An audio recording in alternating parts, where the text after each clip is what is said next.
Social media ഇൻഫ്ലുവൻസറായ Ubaid നോട്ടുകൾ എണ്ണാൻ കൊടുക്കുന്നതിന്റെ വീഡിയോകൾ സോഷ്യൽ മീഡിയയിൽ ഏറെ വൈറലാണ്. അത്തരമൊരു വീഡിയോയിൽ ഏവരുടെയും ശ്രദ്ധ പിടിച്ചു പറ്റിയ ഒരു കൊച്ചുകുട്ടിയുമുണ്ട്.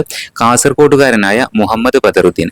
രാത്രി തിരക്കേറിയ റോഡിൽ സ്കൂൾ ബാഗും തൂക്കി അച്ചാർ വിൽപ്പന നടത്തുന്നതിനിടയിലാണ് ബദറുദ്ദീനെ ഉബൈദ് കാണുന്നത്.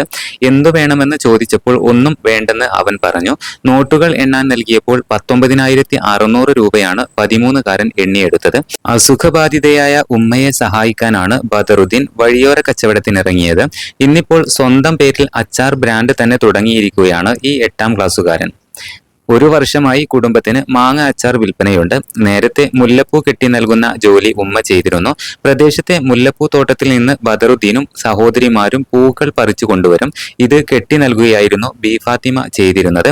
ഇതിൽ നിന്ന് കിട്ടുന്ന തുച്ഛമായ കൂലിയാണ് കുടുംബം കഴിഞ്ഞിരുന്നത്. പൂവിന്റെ സീസണിൽ മാത്രമായിരുന്നു ഈ തൊഴിലുണ്ടായിരുന്നത്. ബന്ധുക്കളുടെയും മറ്റും സഹായത്തോടെയാണ് ബാക്കി സമയങ്ങളിൽ കുടുംബം കഴിഞ്ഞു പോകുന്നത്. ഇതിനിടയിലാണ് അച്ചാർ വിൽപ്പന എന്ന ആശയത്തിലെത്തുന്നത്. സ്വന്തമായി വരുമാനം എന്നൊരു ലക്ഷ്യം.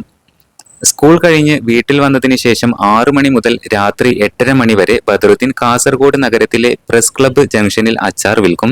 ഉമ്മയും അമ്മൂമ്മയും ചേർന്നാണ് അച്ചാർ തയ്യാറാക്കുന്നത്. സഹായത്തിനായി സഹോദരിയുമുണ്ട്. എല്ലാവരും ചേർന്ന് അച്ചാർ കുപ്പികളിലാക്കും. ശേഷം ബാഗിൽ കുപ്പികൾ നിറച്ച് ബദറുദ്ദീൻ നഗരത്തിലേക്ക് ഇറങ്ങും. നിലവിൽ നേരിട്ടുള്ള വിൽപ്പനയും ഓൺലൈനിലൂടെയുമുള്ള വിൽപ്പനയും മാത്രമാണുള്ളത്. ഒരു വെബ്സൈറ്റ് തുടങ്ങാനും ഓൺലൈൻ ഫുഡ് ഡെലിവറി ആപ്പിലൂടെ വിൽപ്പന നടത്താനും ആലോചനയുണ്ട്.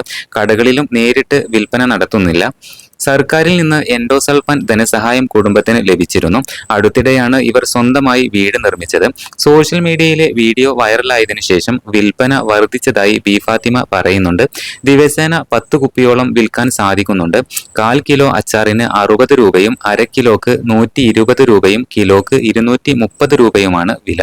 മാങ്ങയ്ക്ക് പുറമെ ക്യാരറ്റ്, വെളുത്തുള്ളി തുടങ്ങിയ അച്ചാറുകളുമുണ്ട്. ബദറുദ്ദീന്റെ സഹോദരി ആയിഷാത്ത് ഷബനയാണ് ബദറുദ്ദീൻ പിക്കിൾസിന്റെ സോഷ്യൽ മീഡിയ കൈകാര്യം ചെയ്യുന്നത്. അമ്മാവനായ റഷീദും സഹായത്തിനുണ്ട്. അച്ചാർ വിൽപ്പനയ്ക്ക് പുറമെ ചെറിയ പ്രൊമോഷനുകളും ഇപ്പോൾ ബദറുദ്ദീൻ ചെയ്യുന്നുണ്ട്.